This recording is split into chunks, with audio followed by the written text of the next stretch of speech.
ഈ കുട്ടികൾ നമ്മുടെ അതിഥികളായി എത്തിയവരാണ്.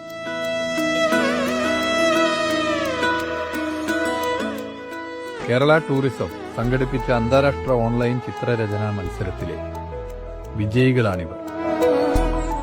കേരളത്തിന്റെ വില്ലേജ് ലൈഫ് എന്ന വിഷയത്തിൽ കേരള ടൂറിസം വകുപ്പ് സംഘടിപ്പിച്ച ഓൺലൈൻ ചിത്രരചനാ മത്സരത്തിൽ 132 രാജ്യങ്ങളിൽ നിന്നായി 46,066 കുട്ടികളാണ് പങ്കെടുത്തത്.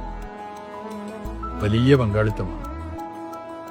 അത്രയും രാജ്യങ്ങളിൽ ഇത്രത്തോളം ആളുകളിൽ കേരളത്തിന്റെ പ്രത്യേകതകൾ മനസ്സിലാക്കാനുള്ള സൗകര്യം കൂടി പരിപാടി ഒരുക്കി.